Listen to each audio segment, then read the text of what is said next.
Phil Hellmuth is looking down at ace-7 offsuit. Do you read into people's souls? Knit ability. You have to be patient. There's a little bit of knitness that you got to sometimes be.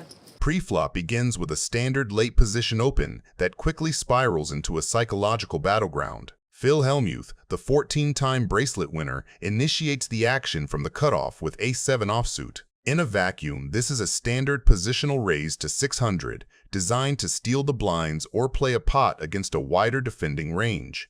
The setup is classic. The veteran pro holding a superior ace-high versus the aggressive challenger holding a speculative connector. The flop falls a fascinating texture for both ranges. Hellmuth has flopped top pair, but is vulnerable to several draws. Marl has flopped an open-ended straight draw, needing a 3 or a 6 to make a straight. The turn brings the queen, a card that adds an overcard to the board and significantly increases the psychological tension. Marl checks again, and Hellmuth fires a second barrel of 4,000. He is sticking to his narrative of strength, but this is where the hand reaches its strategic pivot point. Marl, sensing that Hellmuth might be over-representing a pair of 7s or a weak queen, decides to pull the trigger on a deceptive check raise. And She raises to 8,000. This is a masterful move. She is telling the story that she either trapped Hellmuth on the flop or has just hit the queen herself. Hellmuth, however, correctly deduces that the queen is a card Marl would likely lead out with if she had it. He senses the aggression is a bluff and makes a sticky call with just middle pair, ballooning the pot to over 35,000. The river is the 8, a miracle card for Marl. Having told the story of a monster on the turn, she now hopes Hellmuth won't be scared off once she snaps the trap. What if? Man can dream. Phil calls. you're gonna be mad. Correct. 6-9? Oh, baby. Oh, baby, he's gonna get out of his chair. Here he comes. Oh, no. Is he gonna explode? Why would he be mad? You're open-ended. You played it great. Did you like that river? I love that you check raised him on the turn. I mean, I called her with a fucking 7. I know she's gonna give her money away to me. Like, I know she's gonna give her money to me. But she didn't. She You hit gave some your money weird to her. miracle. I always have queen 8. I mean, I watched her play queen. I watched her put $1 million in with top pair all I could day. have 2 pair. I've been just waiting for her to up, and then she hits a miracle. Let's try to bluff Phil. That was so beautiful. I really enjoyed that. We all did. They're trying to mess with 17-time world champion. I thought you were a nice guy, dude, and all of a sudden, holy, this anger just came out of nowhere. I'm not being a not nice guy. I'm a little bit frustrated. You were fine. She's gonna bluff off her money to me. I'm the one person who's locked into her perfectly. Wow.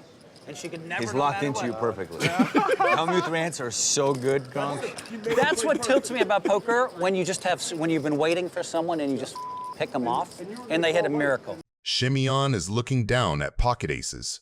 287. There is the 4-bet. And Juanda, 5 bets to 590,000.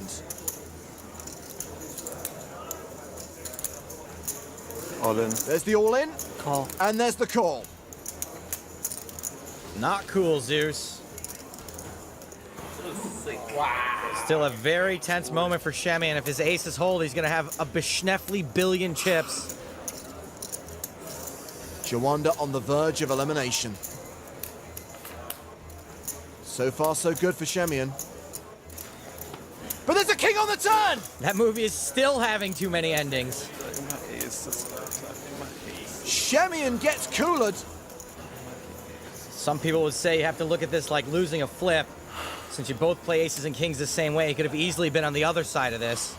But John Juanda does drink your milkshake. No ace on the river. Ola Schemion doubles up John Juanda. He knows he's not out, right? Elliot is looking down at pocket 8s. Akusa snap calls with ace-3. Call. More like call Akusis. Oh, I'll swap it for ace king, I guess. I hope he's got 7s. Karakusis shows the ace and the 3. What to call me with. Unbelievable. I might as well stand up, really, I know. Devilfish is a 2-to-1 favorite. Eight's still good. But more outs for Karakusis. And there's an ace! No danger. Devilfish needs an 8 to survive. Doesn't hit. Well, I'd like to say well played, but I can't do it. Yeah, marvellous, well played. Tried to double me up, you just couldn't do it, huh? I never beat the monkeys. Leave Peter Tork out of this. Wonder what he's squeezing you 100k with. Never seen you play. What are you laughing at? Yo, what's funny? Sorry? Phil Hellmuth is looking down at Jack-9 offsuit. Preflop begins with a strategic dynamic that sets a dangerous trap for the table's most famous personality. Hellmuth, the poker brat himself, initiates the action from middle position with Jack-9 offsuit. Opening such a speculative hand is a classic Hellmuth field play. He is looking to navigate post-flop streets rather than relying on raw card equity. The flop falls an absolute dream for Hellmuth. He has flopped top 2 pair, a monster in a multi-way pot. However, the action takes an unorthodox turn when Stern decides to lead out with a donk bet. This move is designed to confuse the aggressor and define the hand immediately. Stern is currently sitting with queen high, but he has an open-ended straight draw to make the nuts. Friedman wisely gets out of the way, but Hellmuth realizes he cannot play passively on such a coordinated board. He executes a powerful raise to 15,000, effectively charging any draws. Wow, nice hand.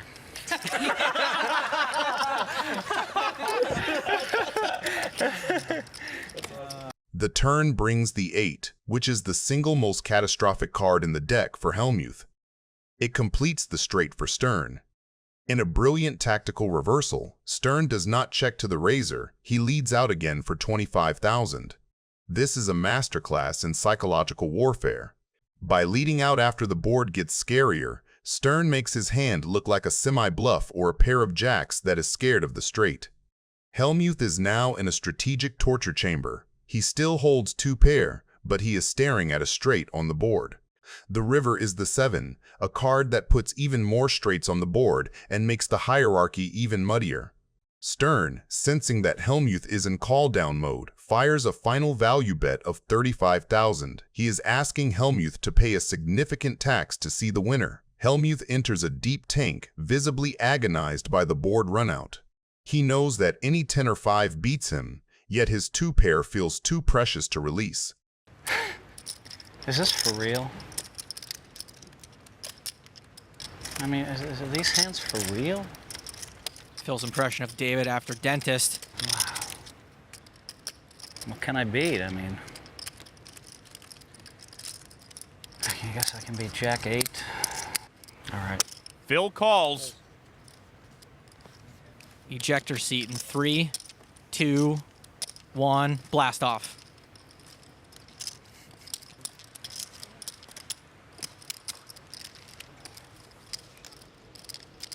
I'm shocked he called. I didn't think he was gonna call. Are these hands for real? I don't know what you could have to call the raise and just fire. That was weird. I thought you were gonna lay that one down, brother. Nice hand, buddy. Nice hand, buddy. Where's my blow up? Okay, I'll lead it off. You want to start? I mean, what the f? That's more like it. Peeled an 8 off for me. Can't come up. So? That's so sick. You can't find a queen on the turn so that he can lose like 50,000 almost dead or... No. Johnny raises. Frickin' guy, just an 8. Put in 15,000 to draw to an open under. Finally decided to play a big hand with the nuts. And they hit their miracle there too. I thought you said you had 10-8. I didn't think you were that stupid to believe it, but maybe you are. I mean, I didn't think you were stupid enough to call, but since we're making personal attacks already. Yeah, another bad winner, huh? Greenwood is looking down at pocket kings. Kings against jacks with just 1 card to come. And it's a jack! Oh boy. A brutal beat for Greenwood. Kidding me? Oh. Maximum Greenwood, maximum tiltage. That one was pretty nasty. Oh, God. Phil Hellmuth is looking down on pocket nines. He is mostly up against celebrities, but even in those situations, people find ways to make him tilt, and Mr. Beast won't be an exception. Now he picks up the hand that won him his first World Series of Poker main event. As we could have all expected, having amateurs on the table doesn't make things go fast, and people are more likely to play with random hands, as we can see by the many limpers. Slime takes things into his own hands, though, and raises to $2,400.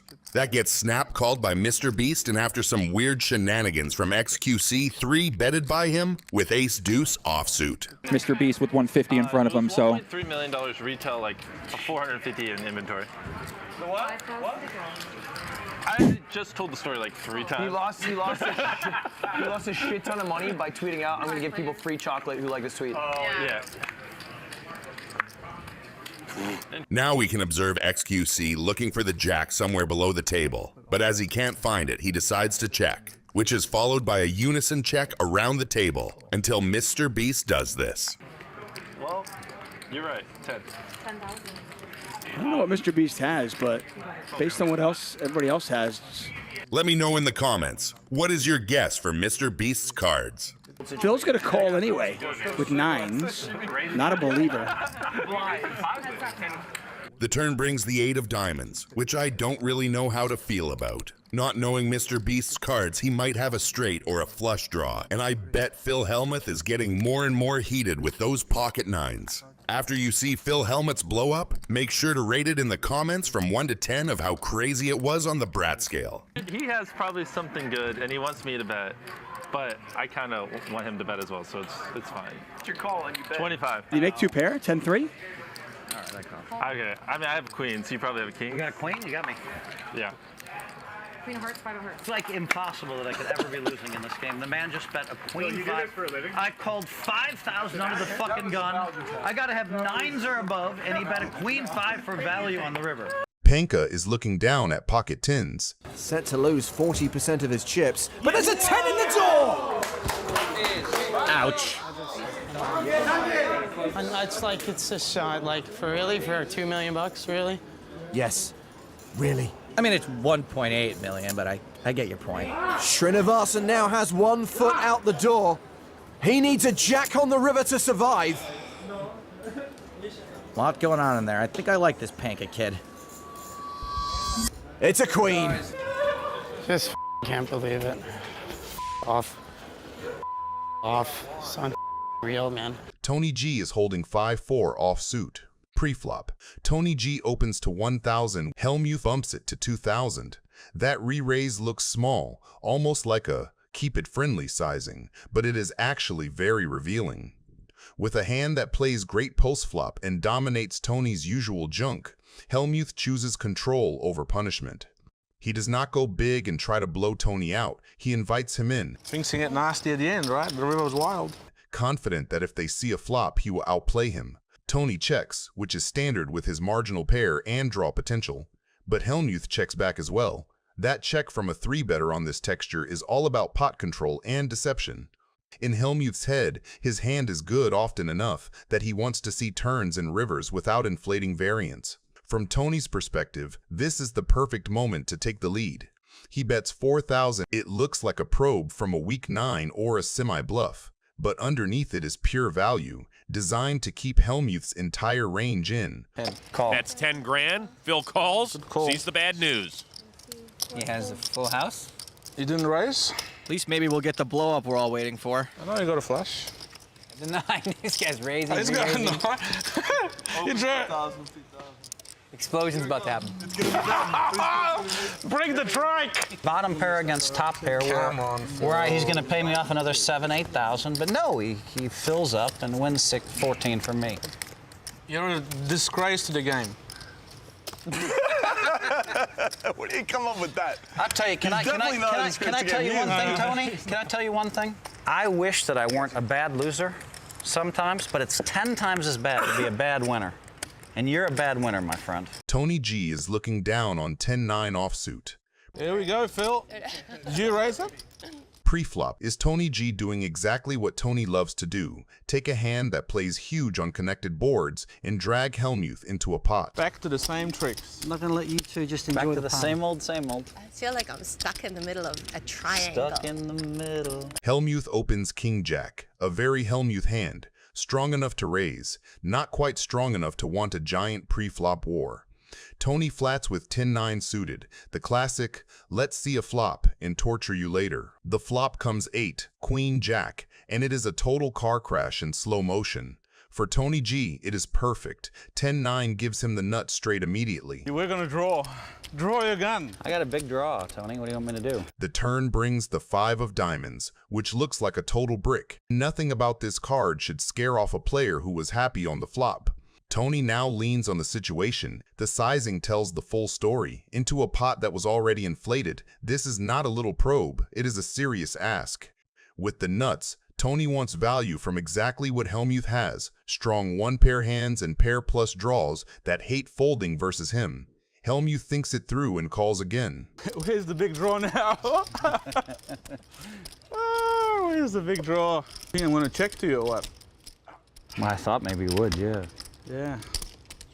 Hellmuth is now facing the most brutal question. Do you really think I am the kind of guy who triple barrels this size with nothing on this board after you called twice? Or, if Tony ever gives up his bluffs on earlier streets, which he often does when met with resistance, then this river bet becomes heavily weighted toward value. Hellmuth tanks and convinces himself that against Tony G specifically, people just do not always have it. All right, I call. He makes the call. There you go. Welcome to the game. Ouch. Just flops the nuts just off the bat. Welcome to the game. You've been doing a lot of talking. Now show me your bullets. Show me what you brought to the game. Where's your money? Don't tell me you're gonna play with that crap. You're not gonna embarrass yourself here, are you? Yet again, Phil, produce.